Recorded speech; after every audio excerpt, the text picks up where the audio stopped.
Every church must therefore have food in it. We cannot be collecting tithes and channeling them into the system, and the local churches where we are worshiping, the community that is around us, cannot be feeding from the same churches. So yes, I agree that people must return their tithes and offerings, but I want to put it into balance that our returning of tithes and offerings, does it substitute our maintenance of our own parents? In many cases, here in Africa where I'm staying, some of our church members look after the church much more than they look after their parents. So yes, it's important that we must teach our members how to become financially intelligent so that we can budget our things. But there is a sure problem if you are giving the church much more than what you are giving to your own parents. That's my 2 cents take. And the Bible says, when you look after your own parents, I will bless you and I'll look after you. So let me move over to where I wanted us to discuss the issue that when we begin to focus at how the African culture understands itself, is that I am not if my parents are not. This is the first principle. That when I make it in life, when I succeed in life, it means that my parents and my family is also succeeding. This concept of me, myself, and I and my children is a Eurocentric Western concept into the African space. In the true sense of African survival is that when one of us make it, it must be possible that the entire family is benefiting from that. And there is no blessing in you showing much love for the God that you don't know when you don't look after the parents that you know. So yes, I'm challenging you. You go home, you kill some cow, buy vegetables and spinach and make patties. I don't know what you do. Feed the community. Clean up your grandfather's graves. Connect with your past. Introduce your children to their own history. Cleanse yourself in the space of your history. Come back into the sophisticated, educated environment. That is the best form of cleansing you can ever do. There's no way you and your father can be quarreling. You and your mother can be quarreling and you think that you're going to be successful in this life. Impossible. In Nigeria, they say that's impossible. You cannot be looking for success at the expense of looking after your own family and your own parents and your own siblings. It is therefore important, critically important, that our success must always be watering the roots on which we are sitting. And these roots must be looked after. For there can be no branch if there is no root. You look after the root, then there's more fruit on the branch. Part of being an African is therefore having the ability to constantly connect ourselves to where we are coming from. Connect ourselves to the roots where we are planted. Appreciate these roots. Look after them. Water them. Develop them. And let your parents have nice things to say about you.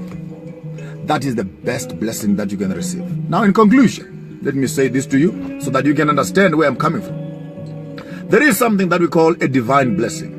This is the blessing that God will give you. No matter what you do, no matter what you don't do, there are blessings that God has in store for you. They are not subject to. The mercies of the Lord are not subject to our behavior.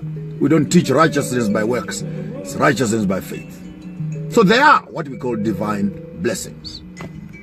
Next to divine blessings, the second level that I want to put in your head so that you think clearly, second level is your parental blessing. This is when your father, when your mother, the people that God designed as the gates for you to enter into this life, bless you and wish you well, say nice things about you to the Lord. And God honors those blessings, those prayers, those pronouncements. I call those parental blessings. So blessing number one is what I call the divine blessing, where God blesses you in spite of yourself. Blessing number 2 is what I call a parental blessing. When you and your parents are on the same page and you are talking together nicely and you are in harmony, father and son, daughter and mother, and etc. And there is harmony right there. God will bless you. Divine blessings, parental blessings.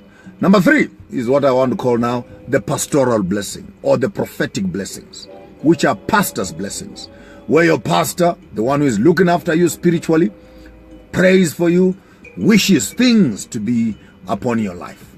But take note that divine blessings, parental blessings, are not controlled by pastoral blessings. You cannot mess up the 2 levels of your responsibility on the top side and hope that you will access the pastor's blessings. No, get it clearly. What God can give you, God can give you. What your parents can bless you with, your pastor cannot bless you with. And what your pastor can bless you with, the 4th level of my blessing, for everyone out there who is going through a financial problem in your life, I have a solution for you today. This will mark the poorest that you were in your life ever since you were born. I challenge you, go to your account, I don't know how much is there, withdraw some money. Go to your field, if you got some cattle, count some cattle. I don't know how many you're going to count, but maybe let's agree that you make 7 cattle that you can count. And after you've counted these 7 cattle, 700 rand, 7 rand, or 7,000 rand, I don't know what the Lord will impress on your heart. Have 7 envelopes that are in your hand and put each offering in each envelope. Get into town, get into the village, get into the bushes. I don't know where you are on the face of the earth. Find a blind person. Give them 1 envelope. Find a widow. Give them another envelope. Find a crippled person. Give them another envelope. Find an orphan. Give them another envelope. Find someone who is desperate and begging. Give them another envelope. Find 7 critically troubled people on the face of the earth. Give them an offering. Start learning the concept of Ubuntu. When you look after orphans and widows, God says you are looking after his wife and you're looking after his children. And whoever gives to the poor makes God to owe them. So go and give them. If you are really in trouble, to some of them whisper and say, please pray for me. Please pray for me. Please say a prayer for me. Please say a prayer for me.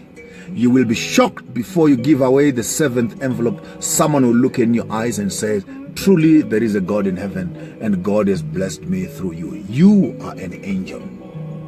Go home and wait and see how the Lord will respond to you responding and giving to those that are in need. There is no way we can be talking poverty unless we are talking getting things from God so that we can look after our own selves. If we ask things from God, the idea is that we must become channels through which we push these things to thousands and millions of people who need our assistance. This is Ubuntu. This is being African. In the old tradition of our traditions of Africa, we had no orphans, we had no widows, and we had no vagabonds walking on the streets, because every family, every community knew how to look after its own people. I challenge you therefore, in this beautiful African month, I can do nothing more than just resurrect the old African traditions in our midst. We cannot push this responsibility to the church. We cannot push the responsibility to the governments and NGOs that they are looking after the poor. You need to have a tzedakah. It's also that Hebrew word. Tzedakah is an offering where you and your family are collecting on behalf of the community that is around you, and begin to be in the business of looking after God's children.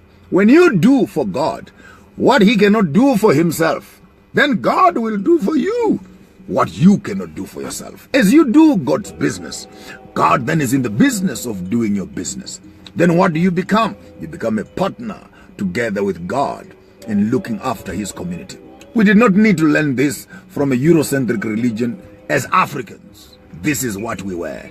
If you're walking past my field and you're hungry, get into the field, break some watermelons, eat. Be full as long as you don't carry anything away, because we believed in sharing the common background, sharing the common resources. That's how I grew up. Yes, you are right, Elizabeth Munikwa. Down in Kwatugwi, when you're walking past the farm of Mr. Lunga, walking past the farm of Mr. Maponga there, Gwarivanda and Mrembwe, you did not need to ask for pcha or nzimbe or asking for food. You get in there, you eat, and you proceed, because that's what a community is made out of. You look after me and I look after you. When I have, you have. This is what community building is all about. If we can take this concept from an individual level to a family level, to a community level, to a society level, to a country level, we can then begin to talk about Africa finding its way back to its own conscience and its own being. So that when Zimbabwe is doing fine, South Africa is also doing fine, Mozambique is doing fine, Kenya is doing fine, and if our presidents can begin to have a sense of community, that we don't run these countries as they were divided to us by our colonial masters, who sat on a table one day and tore up a piece of paper and they distributed us to themselves.